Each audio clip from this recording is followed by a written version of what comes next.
Welcome to another episode of In the Name of Service, a podcast committed to sharing the untold stories of those who selflessly serve. Each episode features an interview with men and women who have been called to a variety of service-focused roles, such as the military, law enforcement, ministry, volunteering, and more. You aren't likely to know the names of the individuals you meet here, but our hope is by the end of our time together, you'll not only know their stories, but possibly be inspired to write your own in some way. Humble in nature, but strong in character, these everyday men and women showcase what it is to truly be a servant. We're glad you're here. Now here's your host, Dr. Barb Thompson. Welcome to another inspiring episode of In the Name of Service. Today is a special episode. Typically, I interview people from the military and law enforcement, and today I get to interview some very special people. One is my daughter, Lily, and then the other two individuals are two educators while she goes to school at Smith Mountain Lake Christian Academy in Moneta, Virginia, Mackell Phillips and Shelly Kist. So I'll have them introduce yourselves so that the listeners can tell our voices apart. Yes. Okay. All right. Mackell, do you want to go first? Sure. Okay. My name is Mackell Phillips. So this is my 6th year teaching at SMLCA. And I teach cultural geography, world history, sociology, and media design. Wow. Yeah. It's a lot of different subjects. It is. Yes. Okay. Hi, my name is Shelly Kist, and I teach Spanish. I teach Spanish 1, 2, and 3. This is my 21st year teaching, but only my 3rd here at SMLCA. I also am the academic advisor, so I get to help the students with their class scheduling and college and career planning, and it's just a joy. So really excited to be here. Thanks for having me. Yes. Thank you all for coming. All right, Lily. I'm Lily. I'm a student at SMLCA. This is my 2nd year here. Okay. All right. Daughter of the one and only me. Okay. Well, let's get started. So you guys went on a mission trip to Guatemala recently for about a week. It's not the first time the two of you have been. It was Lily's first trip out of the States. First, though, before we kind of fast forward into, because that's like where we're going to get to, and I want to get to that good stuff, I do want to talk to both of you a little bit about what has led you up to this point where you are able and willing to take 21 high school students out of the country for this type of a trip. So why don't you, if you had to describe an experience, Mackell, you can go first, either an experience or a relationship or combination of those things during your upbringing that has kind of led you to this point where you're open to do big things like this, and shape you into the person you are today. What would you say that might be? Yeah, I guess just for more of a background of who I am, I was raised in a Christian home. And so I was always in and around church, always in and around that kind of stuff. I always loved missions in general. I just know from being a kid, like at church, there would be a missionary that would come in and talk. And I was like, that's the coolest thing. Like they're telling these stories of these places they've been to. And they always bring, the artifacts and like you're seeing the stuff and all the money, like the money and the different currency, all the things. This was always very, very appealing and super cool to me. And so that was just kind of all growing up.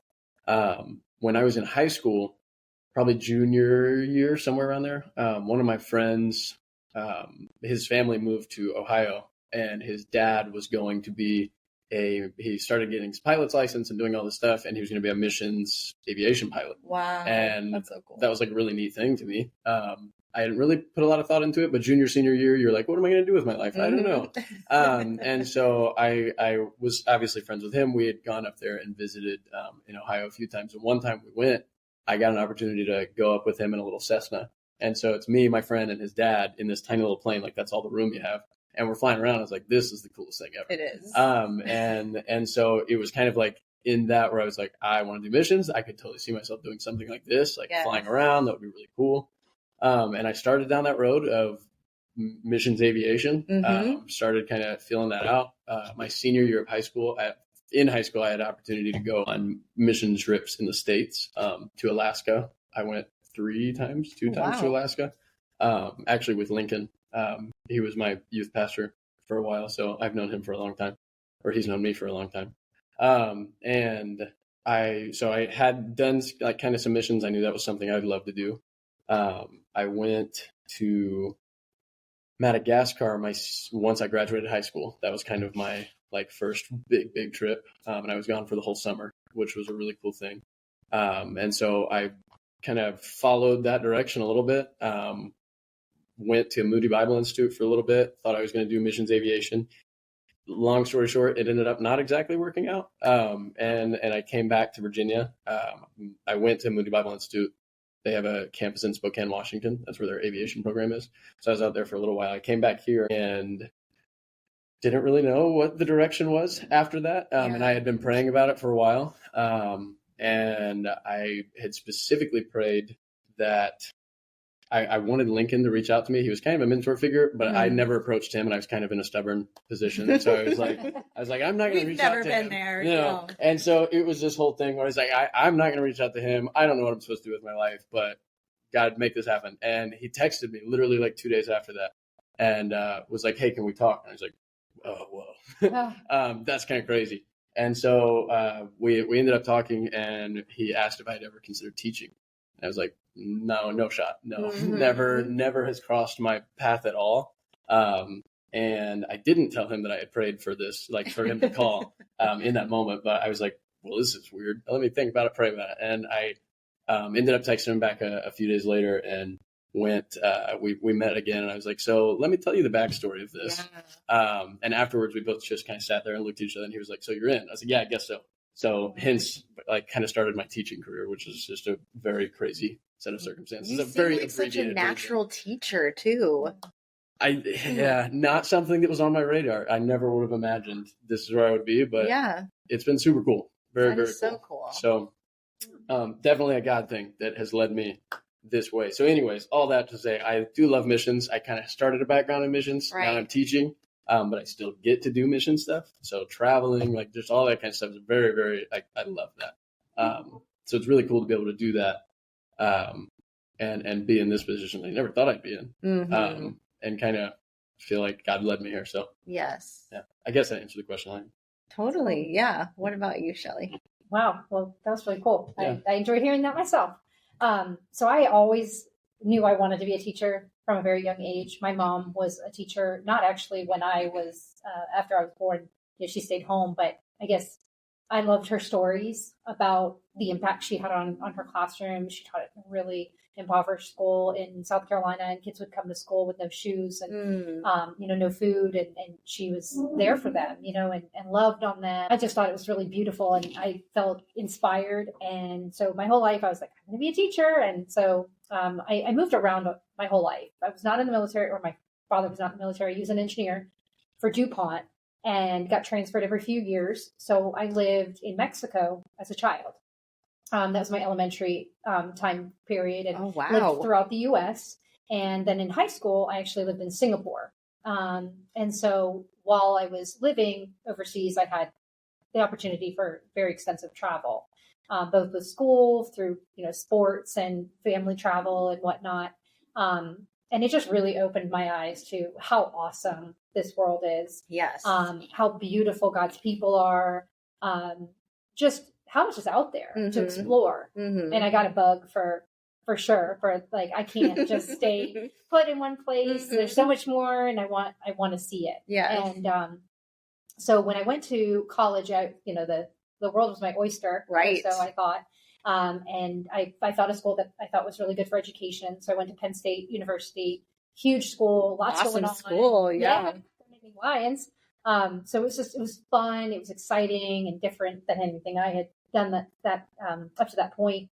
But I thought I was going to be an elementary teacher because that's what my mom was. And so here I am with all these other women primarily who were also going to be elementary teachers. And I just kept thinking, man, there's a lot of people I'm competing with not that I didn't think, I'd find a job, but I just thought maybe there's something a little bit more specialized for me. Right. Would set me apart from all these other folks. Yeah. And everybody was like, well, you speak Spanish. Why don't you do something with Spanish? And I thought, well, I never really had considered it. I don't know. It was a part of me. Right. It was something that, because I learned it at the age of 5, I began to learn. It's just a very natural second language for me.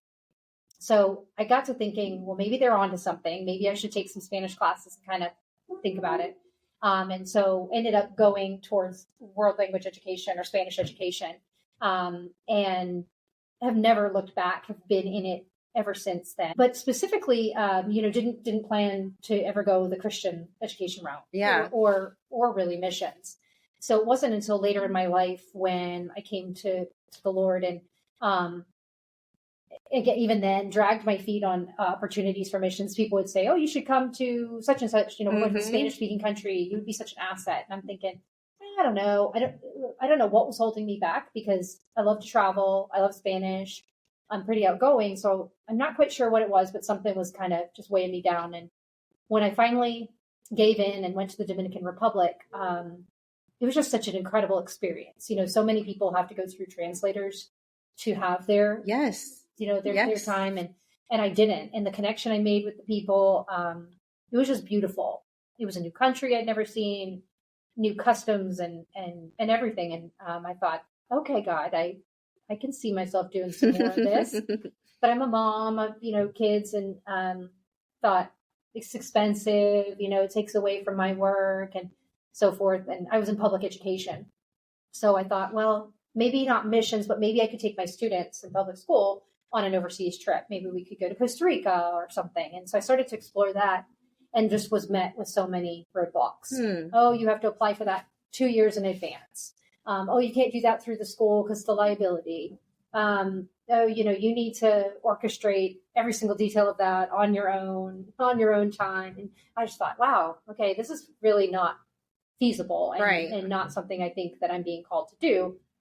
So long story short on that end, kind of started to become more and more, I guess, disappointed in the state of public education. I felt like I was just not being able to be who I wanted to be or who I was. And the restrictions, the expectations, things that just went against my beliefs, I started to more and more wear on me. So Lincoln, our administrator here, had, for a number of years, because we've been going to church together for 10 years now, had made, if you feel like you're ready, like, come talk to me. He's such a recruiter. He is, but he's patient. He's a patient recruiter too, because he could tell that I was holding back. Yes. Just like I had been on the missions. Right. I kept feeling, no, God's calling me to public education. Right. This is where I'm intended to be. I'm making a difference. This is my mission field. But I finally felt like God was like, girl, I'm going to kick you through that door if you don't go through it. And I never felt so confident about making that switch as I did right then and there. And I came on board and I said to Lincoln, I said, I really want to take the kids out of the country. I want to take them on a missions trip. And his response was, then make it happen. Awesome. And I was like, okay, that's cool. This is new. This is new. Like, what do I do with this information? Now what? I was really expecting you to say, well, we can talk about it. Right. And it was, he was on board and on fire. And so here we are. That's crazy. It's living the dream. Mm-hmm. All right, Lily, what made you think that you might want to do something like this? I think, well, like, first of all, it's just very, like, it sounds, like, appealing, because it's, like, I love to travel. I love people. I love, just, like, why not? And I feel like I'm kind of a try everything kind of person. Mm-hmm. Like, oh, I'll just try it. Yeah. But then, well, like, when you were like, hey, Lily, like, they're doing this, is that something you would want to do? I was like, well, that's a big opportunity. Mm-hmm.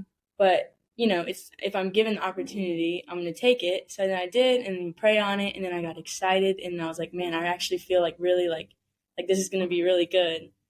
So I think it was just like, I was given the opportunity. Yeah. And there was no reason not to. Yeah.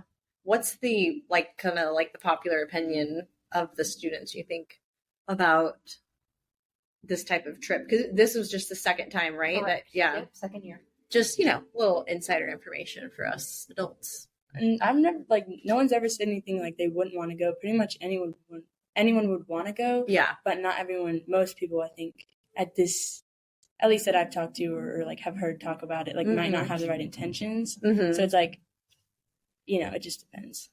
Like, I think everyone would want to go. Right. But not everyone would want to serve. Yeah. I hear you. Okay.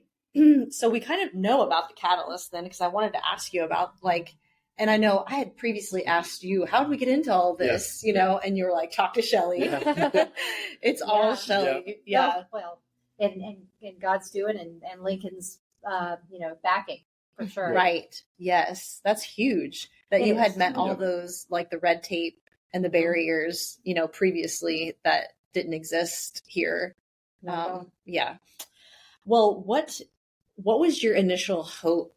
And both of you can speak to this. What is your hope? What has been your hope the last few years about how the experience will impact the people involved? Okay. We kind of gave like a recap in chapel this morning. Just very brief, talking about like why do we do short-term missions? Like, why is this something that we're going to put a lot of work into? Right. Spend a lot of time doing, and is it worth it? What's the point? Yes. All these things. And I think that we all share the same hope that obviously it's going to be impactful. Yes. And it's something, I think maybe the biggest word for it is like a perspective shift of students coming from, and obviously everybody's kind of different. We have a wide range of students at SMLCA, but compared to Guatemala, people in Guatemala, largely very affluent area. And so you've got these students who get to go into this situation and see like, oh, wow, it kind of changes their whole perspective of the world. And it's like, I am so blessed, and that's really cool. And we get to kind of bring that perspective shift here. And we hope that it helps us build a culture at the school of let's go into the world. Let's with the people we have here, with the people, anywhere that we can make a difference, whether it's something super small, whether it's something like dedicating a bunch of time, energy, money to going, on a mission trip. Like we have the ability to serve, and because we've been so blessed, we should do that. And that's something that I think is kind of unbeatable on a mission trip. Like it's a very extreme way almost to just say, hey, you can make a difference. Right. But sometimes we think we're going there to make a big difference, and we do. We definitely have an impact there. But it really, we're coming back with the difference being in us, which is a really cool thing. So. It is so cool. Yeah. Yeah, absolutely. I mean, I just second that. I think in addition to that, there was a term, and if I get it wrong, I'm sorry, Dr. Parkoff, but at chapel today, he spoke about, was it spiritual pride or basically the idea that we get in a place where we're just so comfortable with where we are spiritually. Yes. We think we're doing it all right. Right. We're in a Christian school. We attend, this great church together. We have almost, I would say, exclusively come from really solid families that love the Lord and that, love their family. And so we just get so comfortable. Like life is just great. And I don't feel like we're often stretched to go outside of that bubble. And I don't think we realize, that we have a charge as Christians to share the gospel here in the United States and with all of those around us and hold one another accountable. But I also, like Mackell was saying, it doesn't have to be going out of the country, but I think it's a really good, big moment to see, wow, there's a lot of people in this world who don't know the Lord, who don't have what I have. Right. God's blessed me, and I need to do something with that blessing. It might not mean, again, going far, far away to share, but I've got to know that God gifted me with my life, my upbringing, my circumstances, and I can't just hold that all in and not share it with the world. Right. I've got to be on fire for Christ, and I think it rejuvenates our spiritual attitudes when we go on this mission trip. We get poured into. We hear from another pastoral staff. We see the sacrifices they're making, the ministries they're starting, the people they're reaching. And I really feel like it reignites us. Because again, we're in this place of such spiritual comfort. Right. And I think it reminds us that we're not where we need to be. We'll never be there. And we just can't be complacent. And I think sometimes we need some big moments to remind us of that. And I think this allows that. And it opens the kids' eyes and minds and hearts to God's beautiful world. They've seen it maybe on TV, or they've seen it in a book, or they've heard a teacher talk about, the third world countries and so forth, but they just don't get it until they're right there in the midst of it. And I just think there's so many life-changing moments that go on that it's going both ways, and it's emotional, it's beautiful, it's exhausting, but it's so cool. Yeah. Yep. So Lily, after hearing, and you probably knew some of that, like, what is the intention behind this trip, and what do they hope that everyone gets out of the experience? But what would you say has been some of your biggest takeaways from the experience you had? Biggest takeaways. There's so many takeaways, like, especially when you like come home and like you're not like overwhelmed, but like a lot happens, so it takes time to process. But when you process and pray about it, and God keeps moving and keeps showing you how he was working and how he's still working, and then like talking with like people who went on the mission trips, like we went out, a couple of us, and talked about it, and we all were like talking about how God was moving in our own lives on the trip and after. Yes. And it's like even was that more. the coffee shop conversation? It was, yeah, yes. with Madison and Ellie. Yes. And it was just like so cool. But definitely, I think that's such a good point. So I just want to foot stomp that it does take those additional conversations and continued fellowship to like process all that went on in that week. Okay, I don't want to get off there, but okay, yeah. Definitely, I kind of went in knowing that it was going to be like I was going to gain perspective, and I definitely wanted to. Yeah. Because honestly, when you gain perspective, it just like it's humbling, and it's good. You know what I mean? It's like I needed that, and then a priority change. Obviously, like this is what's important, right?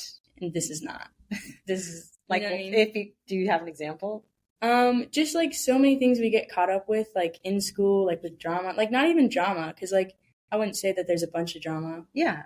But just like things that you're like, catch yourself like thinking about or spending time on or letting it upset you or worry you. It's just like, that's not important. Yeah. What difference is that going to make in a year? Right.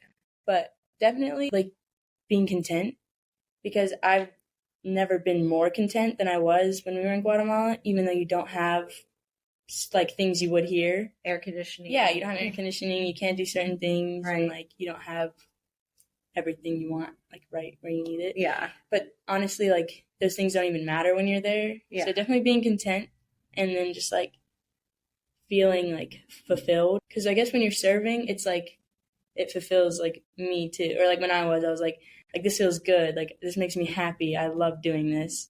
And like when you can feel God's presence like just moving through everyone, and then just like being loving. Because there was so much love that the people had, and like love we were sharing like within our group that, we weren't before we left. Right. Because you haven't spent a week in another country with those people. Right. Before. So a lot of them you wouldn't expect to like be close with. And then you just go and you talk and like, you build relationships. Yeah, you do. Yeah. So, yeah. Yeah. Yeah. I remember one of the things that I didn't hear from her much, and I didn't expect to, but one of the things that hit me, and I keep telling other people when they ask me how your trip was the whole contentment piece, that she felt so content. And there's a lot that contained in that word. Yeah. Yeah. It's just like fulfilled and at peace and, purposeful. Yeah. And that reality is here too. It's just that we have so many other things that are distracting us and vying for our contentment or attention. So what, you guys are very brave taking all of these students. My hope is you also came away with some things, some personal experiences that were significant, Was there anything like that? If there was, like, you want to tell us that or give us an example? Shelly, you want to go first, or? Sure.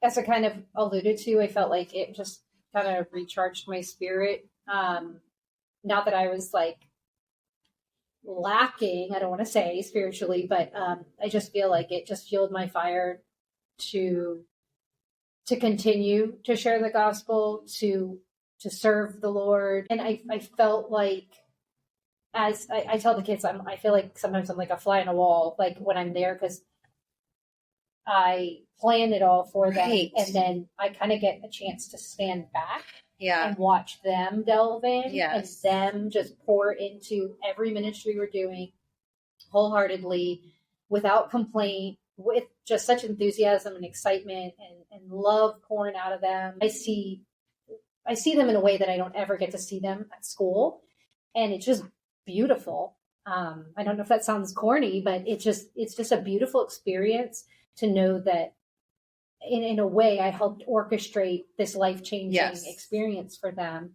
I get to see them step out of their comfort zone, do things that probably whether it's with the elderly or with children or the construction or whatever it is, a lot of them, that's not their forte. Right. And they voiced that at their interviews with us. They said, yeah, I'm not really into hanging out with children, or old people creep me out, or, whatever it was. Right. You didn't see any of that there. Yeah. And I thought, God is moving. Yep. These kids are on fire for him. They're on fire for this experience. They're absolutely not leaving anything on the table. They're throwing it all in. And I don't know. I think my greatest takeaway is keep doing it. Yes. It's so worth it. Yes. And I'm just so thankful that I get to do it. Yeah. I think I said this at our Wednesday night. We had the chance for a few folks to speak. And I said, I truly think in my 21 years of education that it's my most proud professional contribution. Wow. That's awesome. Yep. Very cool. It's such a cool experience. It's a very humbling experience, I think. Not to keep using the same word, but it's just such a big perspective change, I think. When I got back, which this was the second time, I went last year as well. And it's just, it kind of is, I guess, this culture shock a little bit, where I get back to the States and I get in my own car and I drive to my own apartment and I've got all my stuff and I'm like sitting here like, right. who am I to have all of this? Uh-huh. And there are thousands, millions of people around the world that don't have anything. And it's just these things of like, it is kind of categorizing that, like, what is my purpose in life? What am I actually striving for? And what are the things that are actually important? And it just helps you kind of reorganize this thing, which I think is so important that we do, of saying, all right, Jesus is number one priority, right? Mm-hmm. Everything else falls under that. And to be able to have a part in this is just so cool. I never would imagine like this is the direction that I would be. And that's just God like leading me here. And it's cool. I get to write off the success of Lincoln and Shelly, and just get to show up, and it's cool.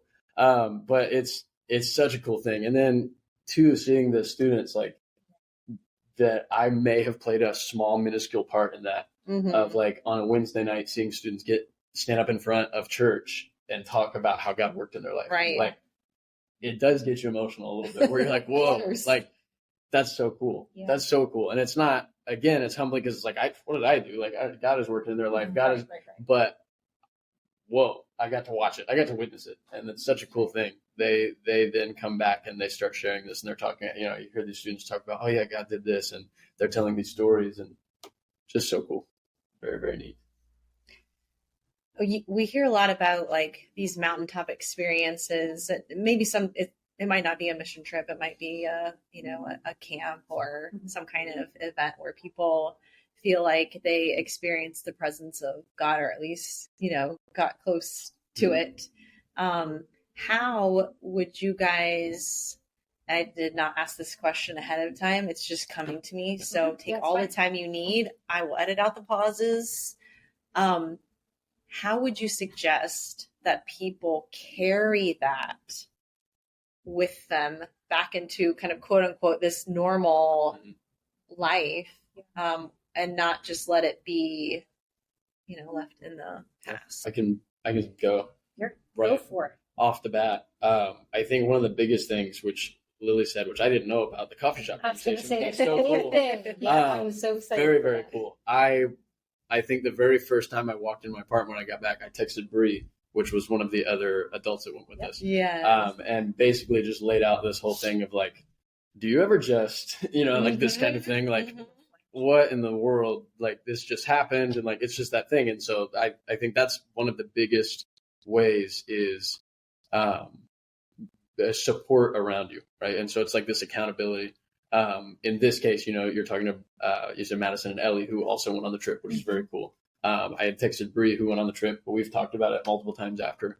I meet regularly with Matt Cragen, who's the youth pastor at Eastlake. Yeah. We're really good friends, and we meet multiple times a week, and not always necessarily just to meet. Usually we're like working out or something, but we have conversations while we're doing that. And that has been so life-giving because he actually went on the trip last year.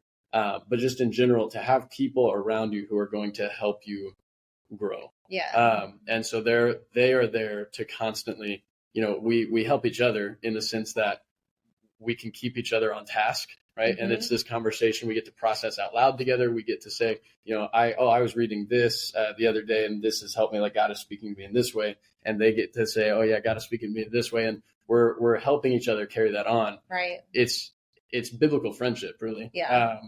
It's something where you're not doing it alone. When we try and do it alone and we isolate, Right. I think that's one of the biggest ways Satan attacks us is when we are isolated and we feel like we have nobody else to reach out to, is when we start to go down a dark road. So if I can surround myself with people who I know we share the same goal, and that goal is to see the kingdom of God expanded, right? We're trying to glorify Jesus, and we can do that together, and we can help each other do that. It's very, very cool.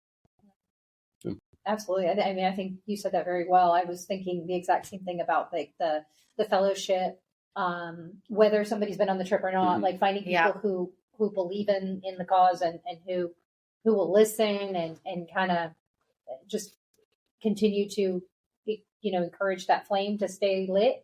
And whether that's you tap into, for example, we have 3 of our students that attended with us this year have already committed to going back this summer with the church and their parents.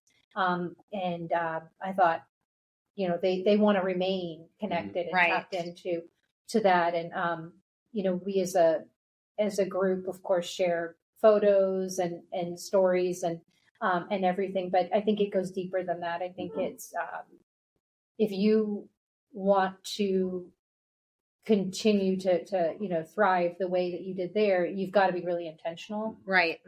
And I think it might look different for different people, but I think there has to be a conscious, I can't go back to my old ways of life and exactly what I was doing before, because, that's not where I am now. I need to kind of keep going a little bit different direction moving forward. And I don't have that all figured out. I guess right now my biggest thing is to keep connected and talk about it and keep going.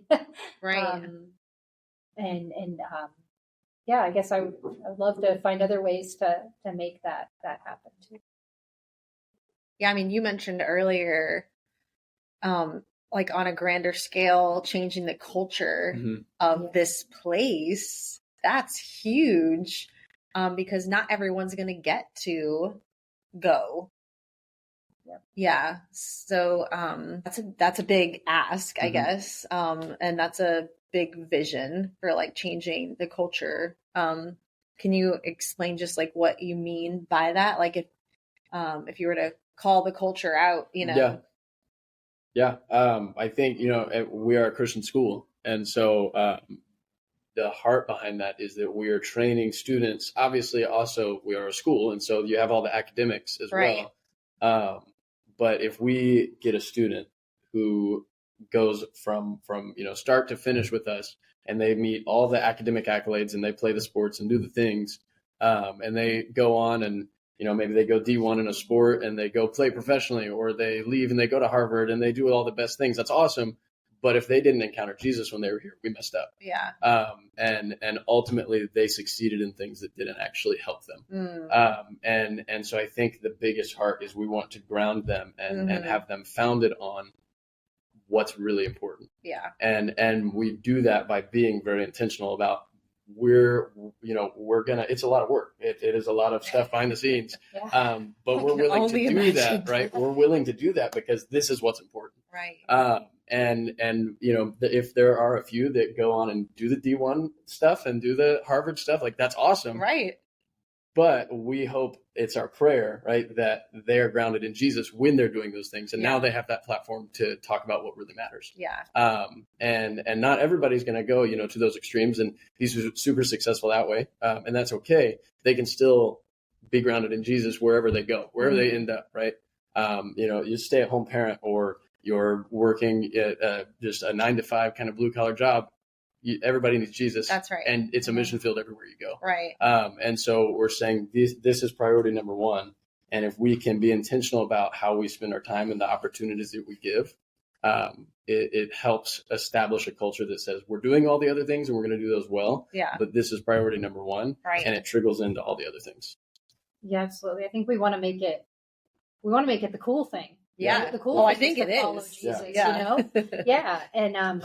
And we want it to be so prevalent in everything we're doing. Like, it's just like oozing out of us. Mm-hmm. And, like Mackell said, we're known as a school who's got their stuff together, credentials, and right. We meet all the accreditation standards and graduation, all that's, we got that in place. We got good academics, believe in that.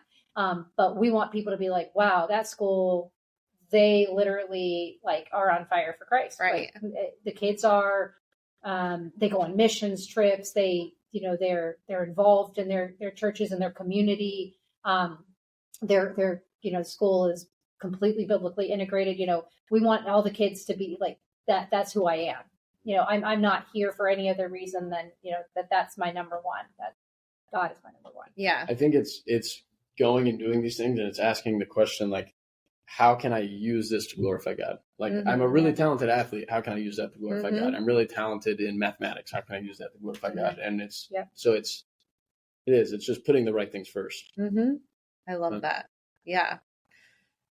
Okay, Lily, for maybe there's going to be people out there, adults, kids, who knows, listening to this, and, maybe they feel an inkling that they want to go and do something like this. How would you encourage or prepare a student like yourself for an experience like this? I would definitely recommend it to anyone who can or has the opportunity. And I would also recommend just really diving in and getting your relationship set with God. You know what I mean? Like making sure you already have a relationship with him.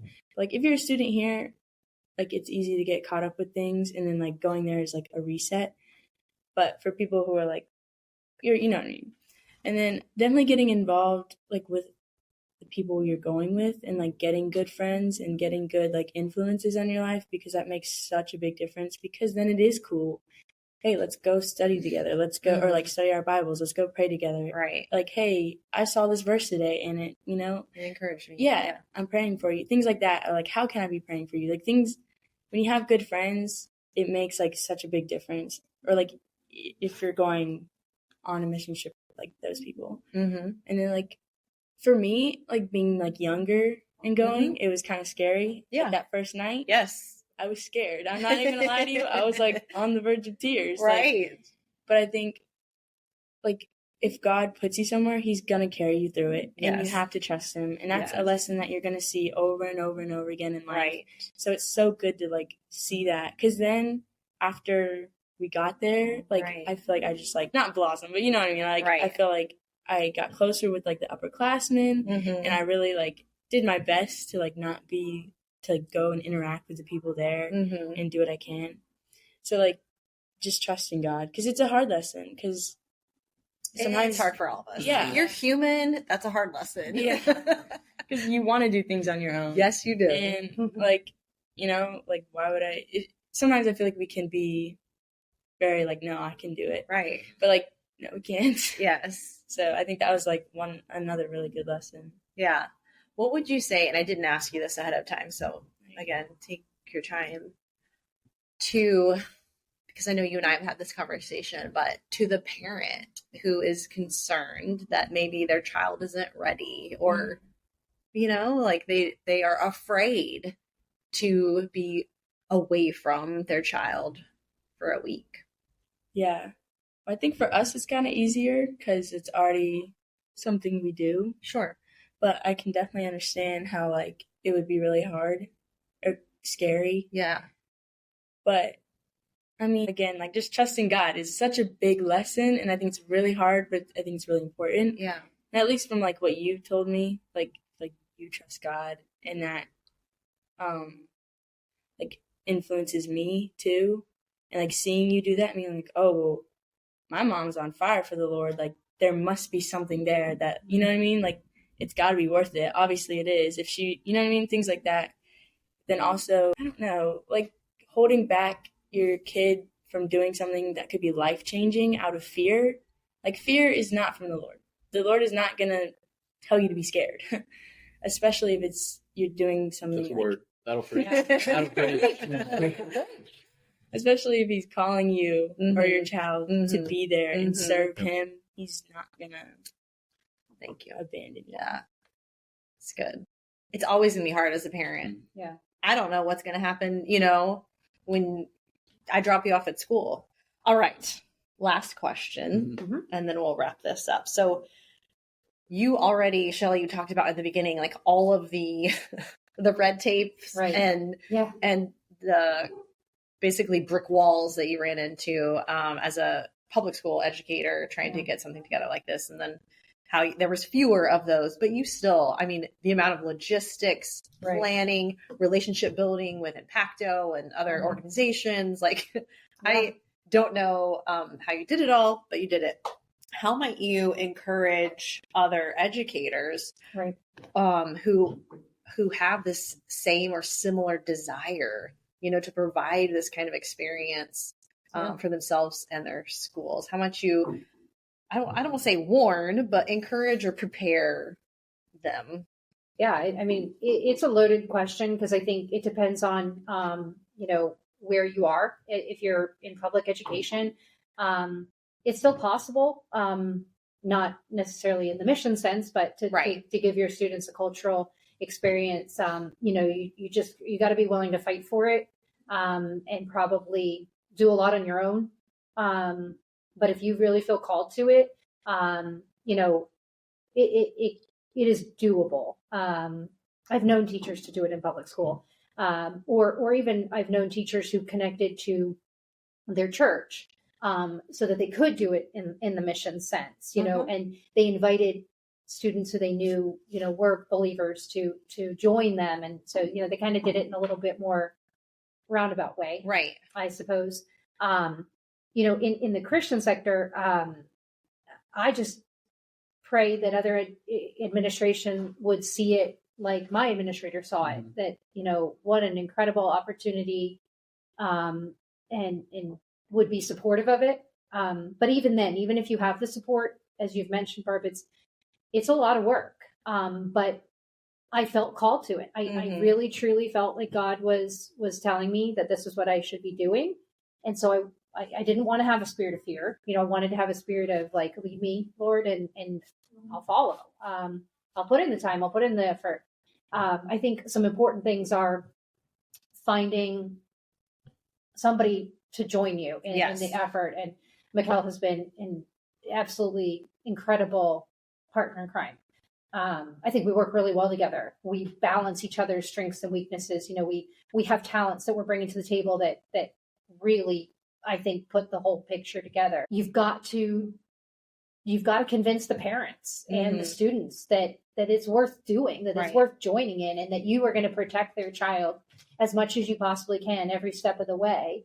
You've got to be organized so that they see that there's planning, there's purpose, that there's, financial kind of like stepping stones, that there's fundraising, planned, and that there's intention behind, each of those items, and that there's meetings for preparation, that there's logistical planning, that there's communication, so that everybody, families included, know when are you going, what do you need to bring, what will you be doing while you're there.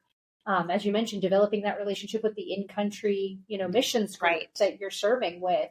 That takes a lot of communication, and sometimes it's delayed, and sometimes, they don't have the same urgency, that I might have with wanting to know something, and they might not have all of the stuff figured out. And so a lot of it's winging it. And I think if Mackell were to kind of weigh in on this, he'd probably agree that I've tried really hard to get better at being flexible and a little bit more go with the flow, and say, God, you got this, and I trust. But you've just got to kind of be diligent about making sure you're checking things off, and that you don't wait till the last minute for anything. Get those flights, as early on as you can. Make sure then, you kind of have all the meetings mapped out, and again, all the fundraising, all the total cost, as much as you could possibly figure it, so that it's a smoother kind of process that people can follow along with. Yeah, you're essentially taking down the barriers for the rest of us. Yes. Right. Yeah. Yes. I'm like the travel agent with the trip planning, and the financial aid office. It's great. Shelly says, "Show up here at this time." I'm like, all right, perfect. Yes. So if your heart says do it, then I just can't encourage you enough. Just delve in, do it. You won't regret it. And I already sent Lincoln a text today, and I said, hey, can I start planning next year's trip? Like, I'm ready. You just get this bug, and it's a good thing. It is. It's a good thing. Yeah. If I were to add anything, I think you would probably totally agree. There's a big level of patience that you have to have with it. In general, I think it's a lot like teaching. In general, you plan everything out, and then it all changes. And so it's like, cool, neat, all right. And so being able to just pick that up and be like, all right, well, now let's try this, and now let's try this. And that's something that it's hard to learn sometimes. Yeah. But it's definitely a big key to know, like, okay, I'm going to have to be like, well, that's new. That happened. But that's okay. And, it's going to be good. And then you have somebody like Shelly who can fix it really fast for us. That's great. Problem solver. Yes. And so, that patience is a big part of that, and just the flexibility that comes with a mission trip and the up and downs of high schoolers. For sure. And that's just an element that goes into it. Yeah. But we had a really good group, and so it was awesome both years. Everybody gets hangry no matter what age you are. Yeah. Yeah. Yep. I think the only thing I didn't say, and I just think it's important to say, go in excitedly and expectantly. I don't want to go do all this work, go all this way, and then not be able to enjoy it, and not be able to really see it happening. Yeah. Like I need to put down the planning at that point. Like I've done what I can do. Mm-hmm. And I go, and I want to continue to do better and better and better at this each year. Like, just embrace it. Right. I'm excited. I'm there. I'm there for it. Whatever it is. Yeah. I've done as much as I possibly could. I know we're gonna be okay. Yeah. Whatever comes our way. So I think you just got to make sure you're not so stuck in like the plan and the what ifs and I got to be ready for the change that you miss anything. Don't miss it. I think it's good too. You see, going being excited. That's a big part of one. We have amazing, just like leadership in general here, which is very cool. We've already mentioned Lincoln a bunch, how he's very supportive of this, which is huge to have an administrator that's on board. Beyond that, the church, like the school board, the board, the elders at Eastlake, like just incredibly supportive of it. And that makes a really big difference. I think when you have leadership that is going to support that, jump in and say, yes, like this is awesome, but go for it, like do the things. That's a big, big aspect. And then having the leaders that go on the trip, just going in, like if we go in and aren't totally all in it, the students feel that. And so they I think will reflect a lot of our passion behind it. And so it's just been really cool to be able to go. Shelly, Bree, and I have gone both years. And then the switch was Pastor Matt, the youth pastor for Lincoln this year. Mm-hmm. But everyone who's gone has just been super awesome in the role that they play there. And I think that's been really, really huge, that there's a good relationship there between the leaders, and everybody wants to be there, and we know what our purpose is there. And I think that's helpful when it comes to the students, because they see that and they're like, okay, yeah, they've got it figured out. Like they, you know, even if we don't, it's like you this, can't have everything. exactly. And I think that it's a good team. That's been cool. It is. Yeah. What's so cool is like knowing you guys are so intentional, and you're intentional with every single day that you're there. You've got, you know, the like morning meeting that you meet at night to like talk about the day and start the process of processing. You've got people praying for you, you know, and talking about that. And it's like, when you're a person back home, knowing that, you know, you've got a loved one away, we've experienced that through, you know, military deployments and things like that. But, it does make you think twice about, well, like, I mean, I am living every day. Pretty sure I'm like on purpose going to be here for this day.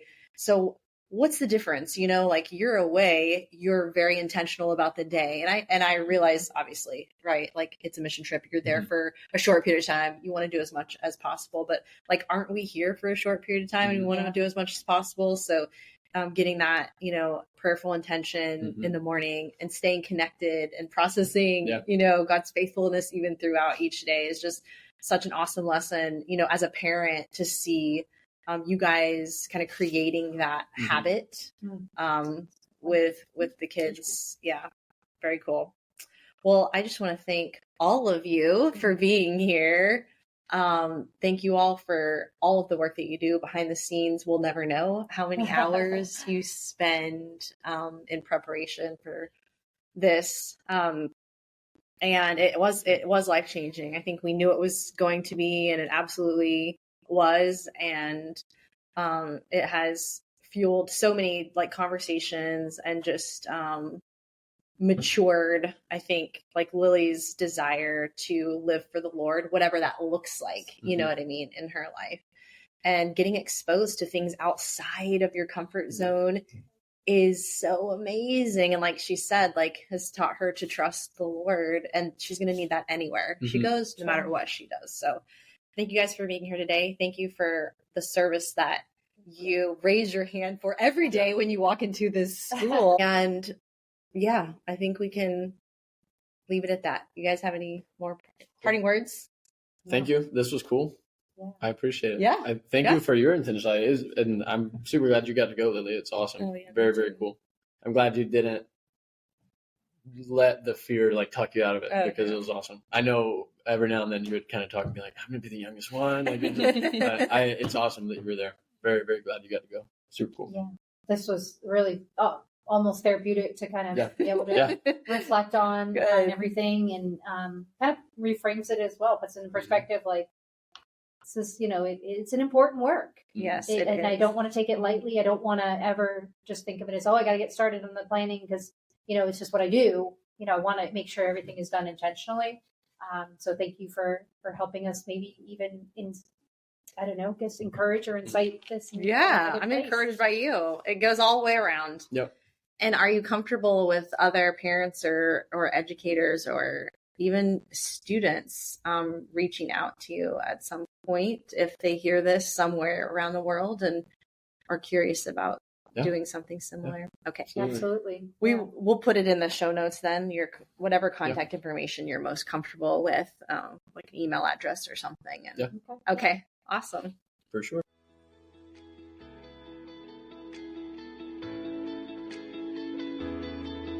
Hey everybody, thank you for joining us for another incredible episode of In the Name of Service.